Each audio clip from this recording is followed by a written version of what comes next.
Hello বন্ধুরা, পাবদা মাছের রেসিপি তো তোমরা অনেক রকমভাবেই খেয়েছো।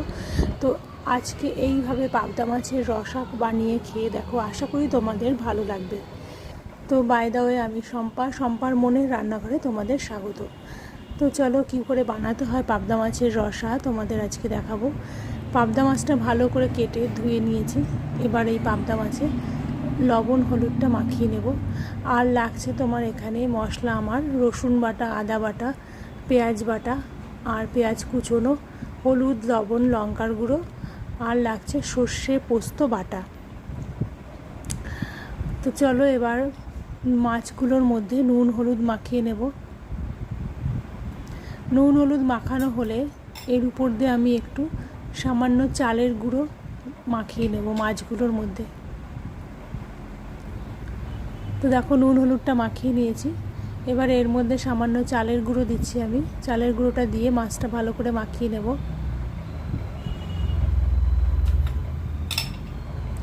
মাখিয়ে নেওয়ার পর এইভাবে ট্যাপ করে করে মাখাতে হবে।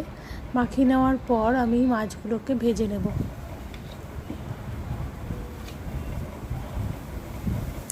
তাহলে কী হবে, চালের গুঁড়োটা দিলে মাছটা একটু শক্ত থাকবে, কারণ পাবদা মাছ একটু নরম হয়, ভাজতে অসুবিধা হয়, মানে লেগে যায় কড়াইতে। তো দেখো আমি কড়াইটা চাপিয়ে দিয়েছি, এর মধ্যে তেল দিয়ে দিয়েছি। তেলটা আমার গরম হয়ে গেছে। এবার মাছটা আমি দিয়ে দিলাম। মাছটা দিয়ে এবার আমি ভেজে নেব। মাছটা ঢাকনা দিয়ে দিলাম, কারণ খুব ফুটছিল মাছটা, সেই জন্য ঢাকা দিয়ে দিলাম। দেখো আমার মাছটা ভাজা হয়ে গেছে। এবার আমি এর মধ্যে জিরে ফোড়ন দিয়ে দিলাম, আর দিয়ে দিলাম আলু কেটে রেখেছিলাম। মাছের মধ্যে আলু দিয়েছি, তোমরা আলুটা স্কিপ করতে পারো। তো আমি আমাদের বাড়িতে আলু পছন্দ করে, সেই জন্য আমি আলুটা দিয়ে দিলাম মাছের মধ্যে।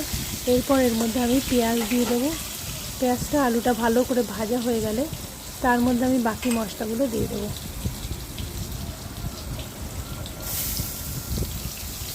তো দেখো পেঁয়াজটা দিয়ে দিলাম। এবার পেঁয়াজ আর আলুটা একটু ভালো করে ভেজে নেব। ভাজার পর আমি বাকি মশলাগুলো এক এক করে এর মধ্যে দিয়ে দেবো।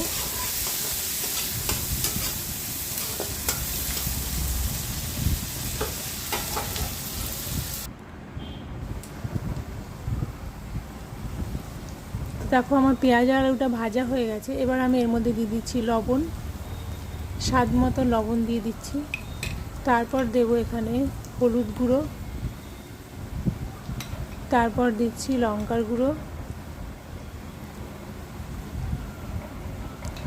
এরপর এর মধ্যে আমি দিয়ে দেব আদা রসুনের পেস্টটা।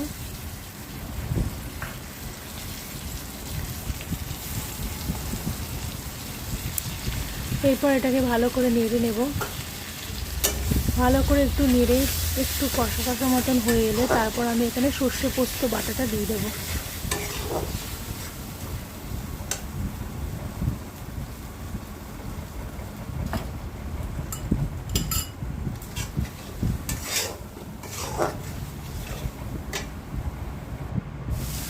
তো দেখো অনেকটাই হয়ে এসছে। এরপর আমি এখানে সর্ষে পোস্তটা দেবো, দিয়ে আর একটু ভালো করে নেড়ে নেব। দিয়ে দিলাম পেঁয়াজ বাটাটা।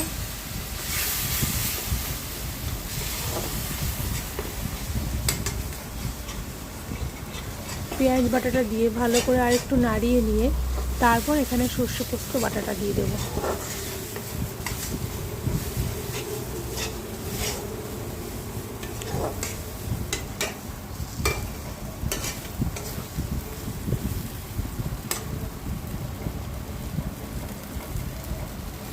তো দেখো দিয়ে দিলাম সর্ষে পোস্ত বাটাটা। এবার ভালো করে আর একটু নেড়ে নেব। যখন মশলা থেকে তেল ছাড়বে তখন আমি এর মধ্যে দিয়ে দেবো জল।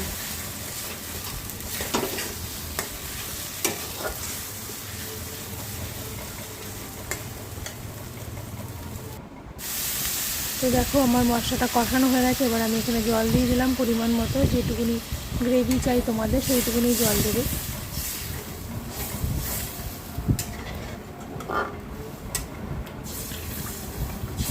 জলটা দিয়ে ভালো করে ফুটে এলে এর মধ্যে আমি মাছগুলো দিয়ে দেবো।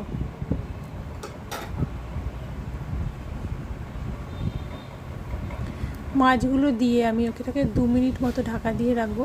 তারপরে আমার রেডি হয়ে যাবে পাবদা মাছের রসা। তো দেখো মাছটা দিয়ে দিলাম, এবার এটাকে 2 মিনিটের জন্য হতে দেবো। দেখো প্রায় হয়ে এসছে আমার মাছটা। তো দেখো রেডি হয়ে গেছে আমার পাবদা মাছের রসা। তোমাদের যদি আমার এই রেসিপিটা ভালো লেগে থাকে তাহলে অবশ্যই লাইক, কমেন্ট আর শেয়ার করে দিও, আর আমার চ্যানেলটাকে সাবস্ক্রাইব করে দিও। ধন্যবাদ বন্ধুরা, সবাই খুব খুব খুব ভালো থেকো, সুস্থ থেকো।